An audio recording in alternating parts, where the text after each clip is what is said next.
भारत सरकार की नई एजुकेशन पॉलिसी और उसमें निपुण भारत के प्रयासों को सुनकर एक बच्चा किस तरह से उत्साहित होता है और अपनी माँ से संवाद करता है और कहता है कि मुझे भी विद्यालय जाना है।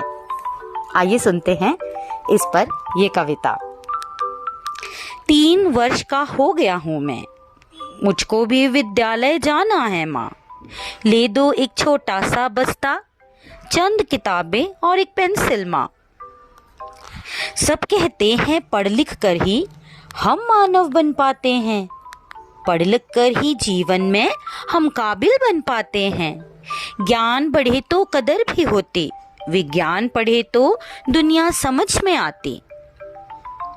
उस दिन बाबा क्या बोले थे जब आंख में उनके कुछ आंसू थे?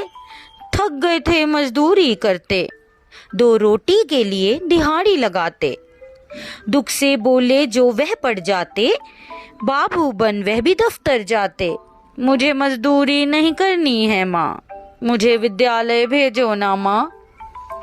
फतेह भैया को मैंने देखा, स्कूल से आते लिखते पढ़ते, कभी कभी तो अपनी कॉपी में रंग बिरंगे तितली फूल बनाते और गिट पिट अंग्रेजी में मुझको कुछ कुछ कहते रहते।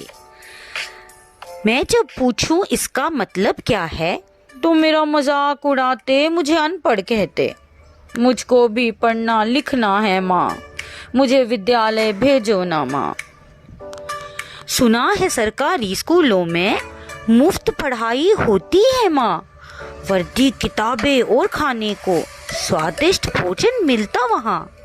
सुबह सवेरे सब बच्चे मिलके प्रभु प्रार्थना करते वहाँ और शरीर को स्वस्थ रखने को पीटी योगा करते वहाँ।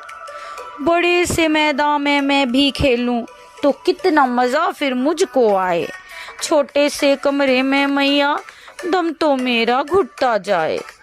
ऊब जाता हूँ घर में मैं माँ, मुझको भी विद्यालय भेजो ना माँ। निपुण भारत की बड़ी चर्चा चली है, नई शिक्षा नीति ने अब कमर कसी है। कल वो मैडम तुमसे कहती थी ना, हमारे भारत का एक सपना हर बच्चा समझे भाषा और गणना। क्या कहती थी खेल खेल कर हमको भी सिखाया जाएगा वहाँ। कितने मजे में करूँगा सोचो, कितने दोस्त मेरे बनेंगे फिर तो। मुझे खेल खेल के पढ़ना है माँ, मुझे विद्यालय भेजो ना माँ। मिष्ठी दीदी कल कहती थी उनके स्कूल में है बड़े खिलौने, कुछ बच्चे तो उन्हें खुद है बनाते और मास्टर सारे उन्हें खेलने देते। दीदी को दिखाई कल एक बड़ी सी माला जिसमें सिखाया उन्हें गुणा जमा घटाना। मुझको भी ये सब दिलवा दो ना, मुझे विद्यालय भेजो ना माँ। सुन रही थी माँ सब अब तक, कभी मुस्काती होंठ दबाकर, अपने बच्चे को हृदय से लगाया, माथा चूमा और लाड लड़ाया।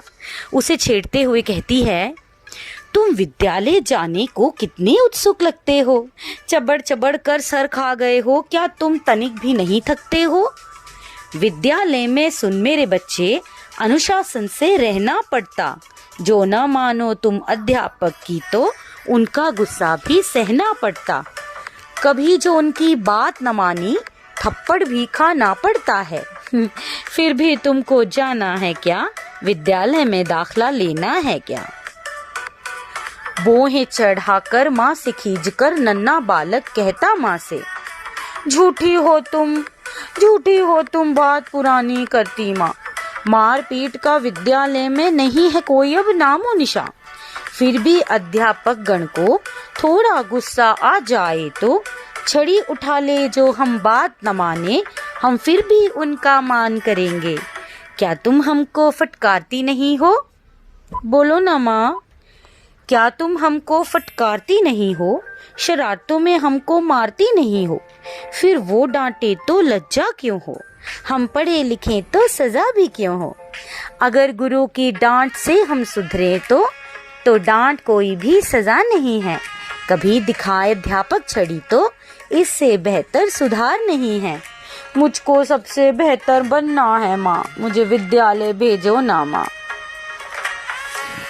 उस दिन बड़ी सी मोटर गाड़ी जो गांव हमारे आई थी, लाल बत्ती थी उसके ऊपर, संग पुलिस भी कितनी आई थी। कितना रौब था उनका मैया, सब उनको सलामी देते थे। कौन थे वो, मैंने दादू से पूछा। दादू जी फिर गर्व से बोले, ये एक कलेक्टर हैं जो पढ़ लिख कर इसी गांव से निकले। क्या मैं भी पढ़ लिख कर मेरी मैया देश का सिपाही बन सकता हूँ? टीचर, डॉक्टर या कलेक्टर, क्या मैं भी हो सकता हूँ? अपनी धरती रक्षा की रक्षा को जनभागीदारी कर सकता हूँ। कितना मधुर दिन होगा वो मैया जब मैं पहचाना जाऊँगा। गर्वित होंगे मेरे देश के सब लोग जब मैं जग को रोशन करूँगा। माँ, मुझे विद्यालय भेजो ना माँ, इसीलिए तो कहता हूँ मुझे विद्यालय भेजो ना।